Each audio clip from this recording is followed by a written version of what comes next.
Isn't that pretty? PBY, Medford, Oregon, Mr. Sands.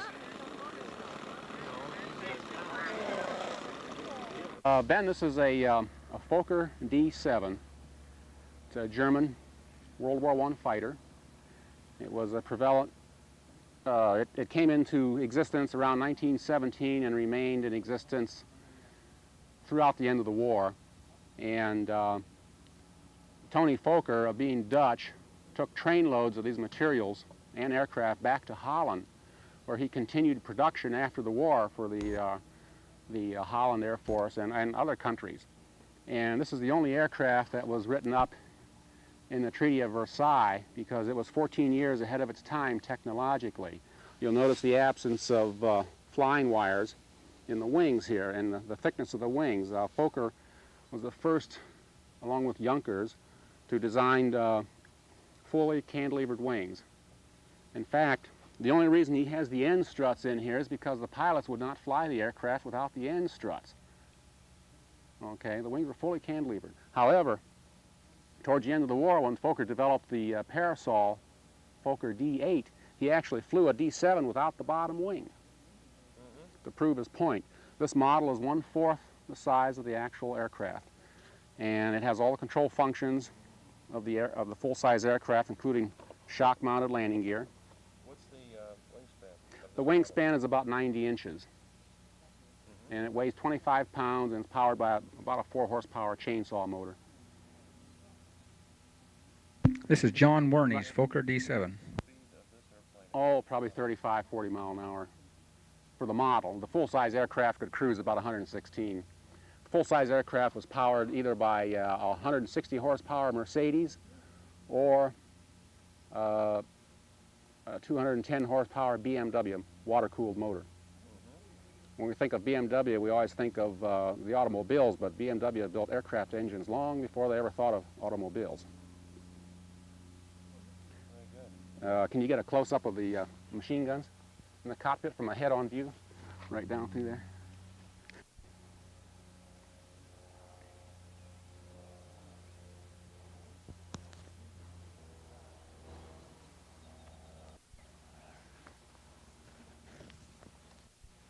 John is a master Okay, you model notice the builder from control back stick east. here. Can you see that on the camera? Okay, you notice the two buttons there. See, the pilot could, and there's a lever right here. You could actually have a throttle control, a master throttle control over here, and you also had one on the control stick. And the two buttons controlled the Spandau machine guns. You could operate the guns individually or simultaneously together. And on the model, I had the control stick rigged to the elevator. So the control stick is actually moving. Yeah, when I move the elevator controls. Very good. What's the gauge that's mounted on the horizontal bar? We want to thank John Werne for the, giving us tape and revolution counter. giving us permission to use this tape. Or tachometer. And the other gauges in there are fuel gauges. Basically, there's a compass down on the floor that's mounted on a gimbal. That's about the only instrumentation you had. Because when an aircraft is taking off, it'll want to tend to turn to the left, so you have to apply right rudder. So what a lot of the designers did was to offset the fin and rudder to kind of a different color scheme from the top to the bottom of the aircraft. Okay, the bottom of the aircraft is covered with a lozenge pattern fabric. And in fact, when the aircraft came from the factory, the entire aircraft, all the surfaces were covered with this fabric, which was printed. The pattern was printed on the fabric, and then just clear doped. However, when the aircraft came to the front lines, the individual pilots overpainted their personal color scheme. In this case here, Rudolf Berthold overpainted the lozenge pattern in the blue and red, and that was his personal ship. He had 44 victories over the Allies and survived the war to be killed by a political group in 1920. Effect on the trailing edge here, the way Fokker did that, it was just a wire trailing edge, and the fabric, when the fabric was shrunk, it developed a scallop across the trailing edge, and that's what I did on the model. It's just a wire back there. There's no member back there at all. The pilots in these days was about 2 weeks on the front lines, or 2.5 hours in the air. Their average age was 19.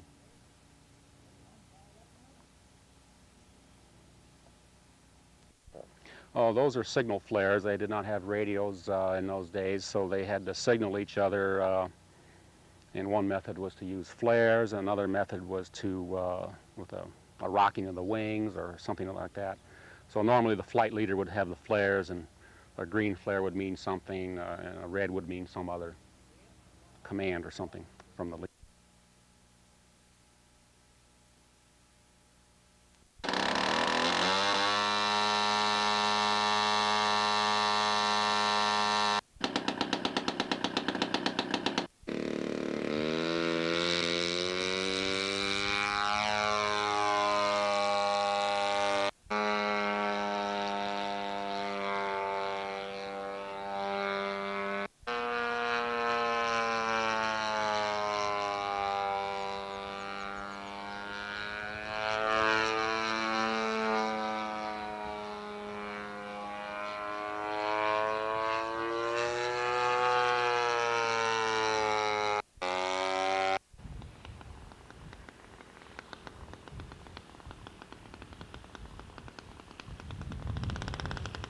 We have a nice landing in slow motion.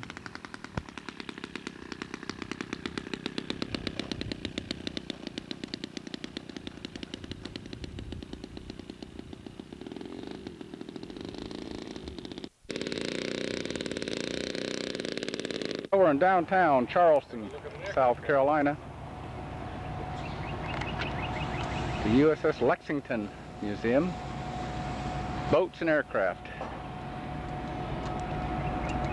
And they have the USS Savannah here also, which is the first nuclear ship.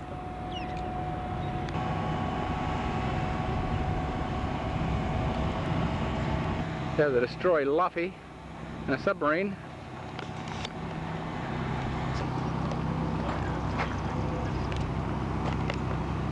Got airplanes in the hangar base. Some of them. Yeah. Well, as we walk in the hangar bay, the first thing is a Corsair. Can't hardly beat that.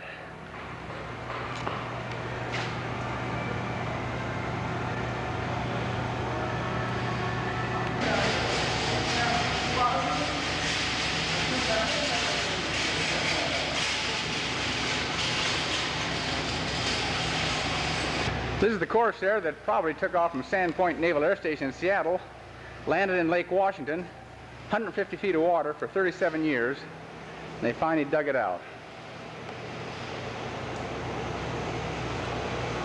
Sure glad they did.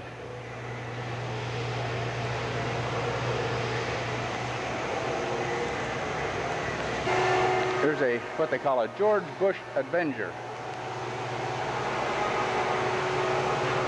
I wonder if they got a little red wagon for Clinton.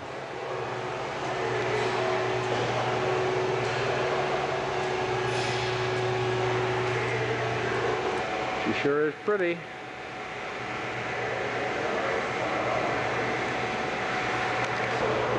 There's a Navy PBJ, better known as a B-25, I guess. Pacific Turtle. USS Savannah. First nuclear-powered ship in the world, I imagine. This is the USS Savannah, the first nuclear. This is the submarine Clamagore.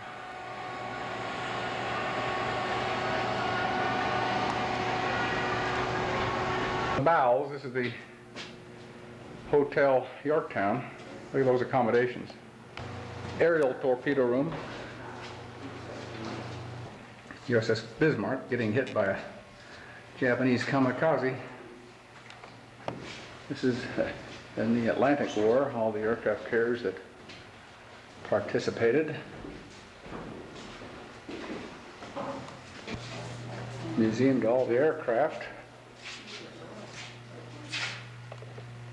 And more aircraft.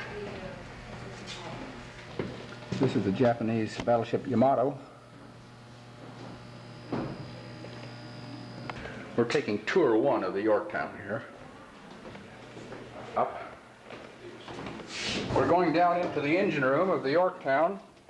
This was the ship that was built to replace the one that was lost at Midway. There they are. Big boilers. Wow. Quite a few ships, model ships down there too.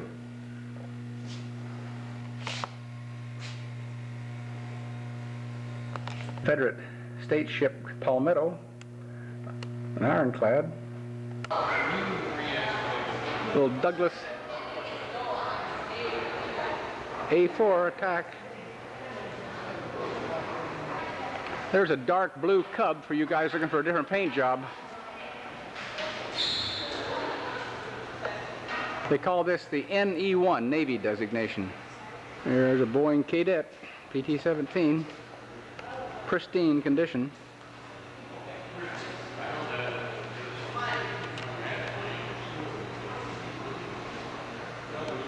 The Navy called this the N2. Air Force T6. And a Hellcat.